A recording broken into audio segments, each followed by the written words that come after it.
લક્ષ્ય ન્યૂઝ, એક નજર, એક લક્ષ્ય. મોદી સરકારના 12 વર્ષની ઐતિહાસિક સિદ્ધિઓ અને સતત 12 વર્ષ સુધી દેશના પ્રધાનમંત્રી તરીકે અવિરત કામ કરતા લોક કલ્યાણ, વિકાસ અને વિશ્વાસની રાજનીતિ સાથે 140 કરોડ દેશવાસીઓનો વિશ્વાસ સંપાદિત કરી ભારતીય જનતા પાર્ટીના વડીલ તરીકે જે એમણે ઐતિહાસિક સિદ્ધિઓ મેળવી છે એને આજના દિવસે અમે ખૂબ ખૂબ અભિનંદન આપીએ છીએ. સાથે સાથે મોદી સરકારના 12 વર્ષ એ યોજનાઓ અને સિદ્ધિઓનો હિસાબ કિતાબ નથી, પણ વિકસિત ભારતના સંકલ્પને સાકાર કરવાની એક ઐતિહાસિક યાત્રા છે. ગરીબ કલ્યાણ હોય, મહિલા સશક્તિકરણ હોય, ખેડૂત સમૃદ્ધિ માટે હોય, ડિજિટલ પરિવર્તન હોય, સુશાસનના મજબૂત આધાર પર આજે આત્મવિશ્વાસ અને વિકસિત રાષ્ટ્ર બનાવવાના સ્પષ્ટ નિર્ધાર સાથે મોદી સાહેબ આગળ વધી રહ્યા છે. આ સરકાર ગરીબોની, ખેડૂતોની, મહિલાઓની અને યુવાનોની સરકાર છે. મહિલા સશક્તિકરણ, ગરીબલક્ષી યોજનાઓ, યુવાનોને રોજગારી અને ખેડૂતો માટે અનેક યોજનાઓ થકી દેશને વિકસિત ભારતની દિશામાં આગળ લઈ જવા માટે ના 12 વર્ષ છે. યુવાનોને દેશના વિકાસમાં સહભાગી થવા માટે સ્ટાર્ટઅપના માધ્યમથી બહેનોની, મહિલાઓનું સશક્તિકરણ થાય. ગરીબ ખેડૂત હોય એ પણ એને પોતાનો જે પાક છે એને યોગ્ય ભાવતાલ MSPના માધ્યમથી મળે. છેવાડાના માનવી સુધીની જે આપણી પાર્ટીની વિચારધારા છે એ વિચારધારાના અનુસંધાને ગરીબલક્ષી યોજનાઓ, અંત્યોદયના માધ્યમથી આપણે આગળ વધારી રહ્યા છીએ. દેશની અંદર આપ સૌ જોઈ રહ્યા છો કે આંતરિક, બાહ્ય જે આપણી સામે પડકારો હતા એ પડકારોને ઝીલીને પણ સુરક્ષાના માધ્યમથી પાછલા 12 વર્ષની અંદર ખૂબ સુંદર કામગીરી થઈ છે. નક્સલવાદ જે ભારતને અંદરથી ખોખલું કરતો હતો એ નક્સલવાદ તમે જુઓ તો પશ્ચિમ બંગાળથી ઠેઠ આંધ્ર સુધી, કર્ણાટક સુધી 254 જિલ્લાઓની અંદર નક્સલવાદ હતો. આ મોટી સમસ્યા હતી. એનાથી લગભગ 20 કરોડ લોકો પ્રભાવિત હતા. માન્ય વડાપ્રધાન શ્રી ની દીર્ઘ દ્રષ્ટિ અને ગૃહમંત્રી શ્રી અમિતભાઈ શાહ, જે આપણા ગુજરાતના બંને પનોતા પુત્ર છે, એમના સુચારુ નિર્ણયોના કારણે આજે નક્સલવાદ ભારતમાંથી ખતમ થઈ ગયો છે. એ મોટામાં મોટી સિદ્ધિ છે. આર્થિક, સામાજિક રીતે દેશ આગળ વધી રહ્યો છે. વિશ્વમાં આપણે 4થા નંબરની અર્થવ્યવસ્થા ઉપર પહોંચી ગયા છીએ. આવનારા સમયમાં 2030 સુધીમાં આપણે આર્થિક રીતે પણ 3જા નંબરે પહોંચી વળવા માટે યોગ્ય પગલાઓ આગળ આપણે ભરી રહ્યા છીએ. નરેન્દ્રભાઈના નેતૃત્વની અંદર આપણે અનેક સિદ્ધિઓ પ્રાપ્ત કરી છે. પાર્ટીએ જે વચનો આપ્યા હતા રામ મંદિરના, એ રામ મંદિર જે વર્ષોથી આપણા આરાધ્ય દેવ રામ અને 500 વર્ષથી આપણે જેનું સપનું જોતા હતા એ રામ મંદિર પણ આપણે પરિપૂર્ણ માન્ય નરેન્દ્રભાઈના નેતૃત્વમાં એક સિદ્ધિ હાંસલ કરી છે અને પ્રજાને આપેલો વિશ્વાસ એ આપણે પરિપૂર્ણ કર્યો છે. દેશની વાત હોય, સુરક્ષાની વાત હોય, ત્યારે આંતરિકની બાહ્ય આ બંનેની વાત હોય ત્યારે પાકિસ્તાન વારે તહેવારે આપણી સામે અવરચંડાઈ કરતા હતા, એના સૈનિકો સરહદો ઉપર ગોળીબાર કરતા હતા.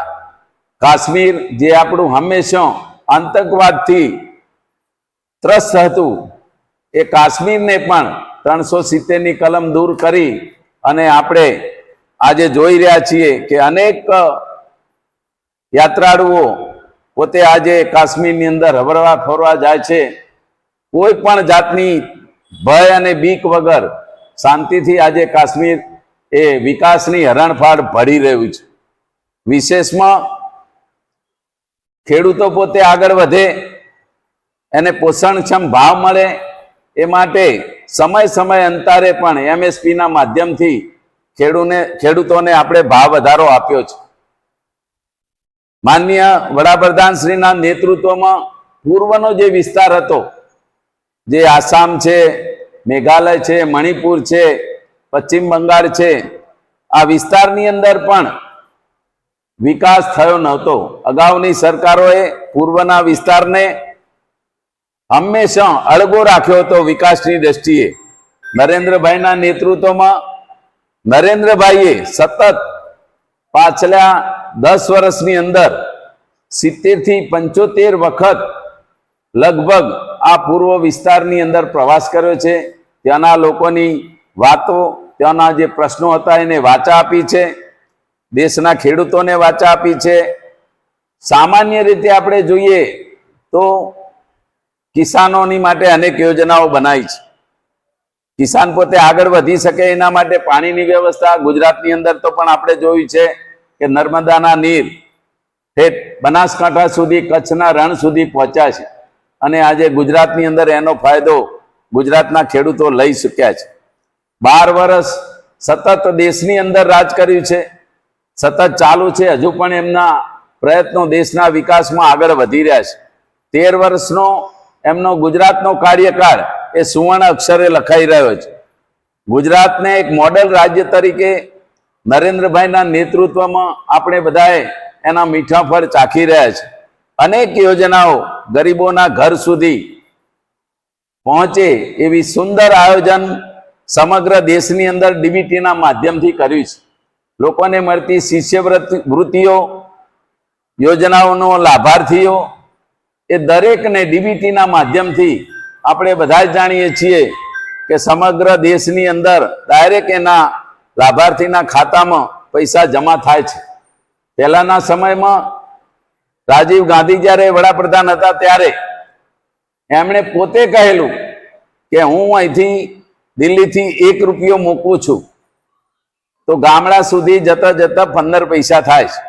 જ્યારે અત્યારે નરેન્દ્રભાઈના નેતૃત્વમાં આપણે જનધન યોજનાના માધ્યમથી દરેકના ખાતામાં સીધા પૈસા લાભ તરીકે જેમને મળતા હોય એ પૈસા એમના ખાતામાં ટ્રાન્સફર થાય છે. એટલે વિશ્વની જ્યારે વાત કરવામાં આવે ત્યારે વિશ્વની અંદર પણ આપણે દેશ હંમેશા ભારતને ગરીબ, જાદુગર, મદારીઓનો દેશ કહેતા હતા.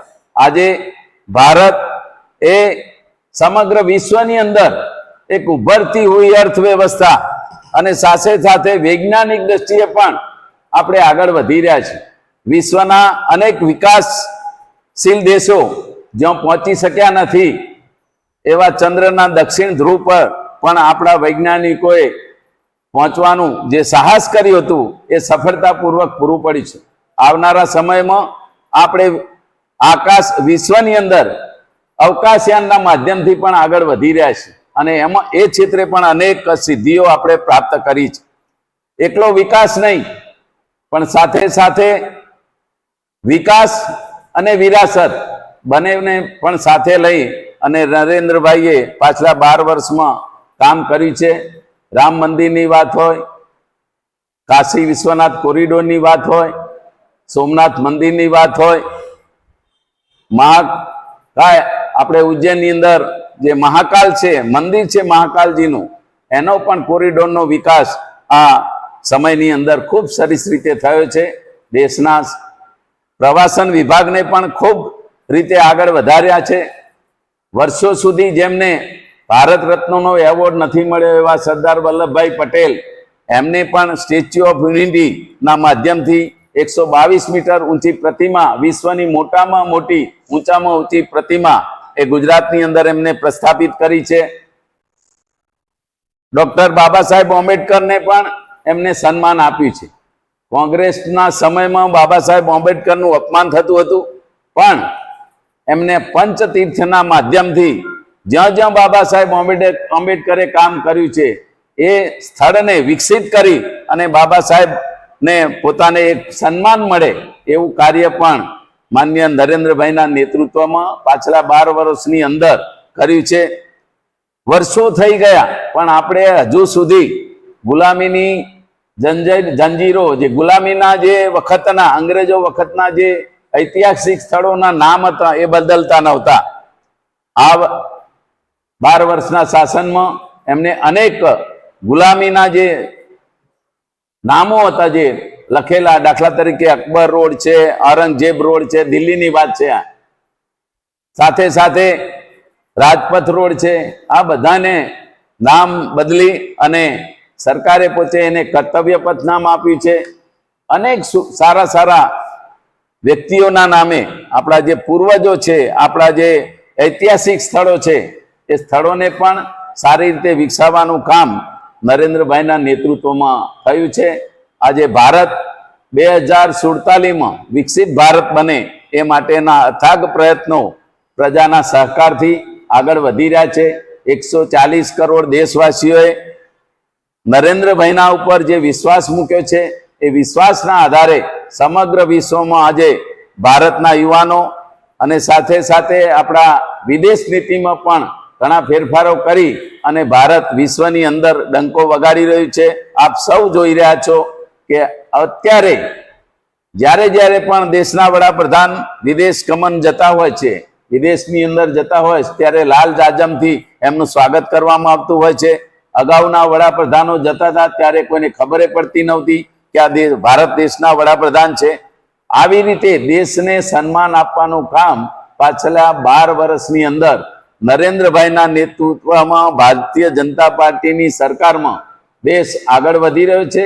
એ બદલ નરેન્દ્રભાઈને આપણે બધા સાથે મળી પ્રાર્થના કરીએ, પરમ કૃપાળુ પરમાત્માને પ્રાર્થના કરીએ કે નરેન્દ્રભાઈને ખૂબ શક્તિ આપે અને 140 કરોડ દેશવાસીઓનો જે વિશ્વાસ છે એ વિશ્વાસને સંપાદિત કરી ભારતને એક વિકાસશીલ દેશ તરીકે આગળ વધારી અને આપણે સૌ એમાં સહભાગી બનીએ એવી અપેક્ષા સાથે. અસ્તુ. ભારત માતા કી જય.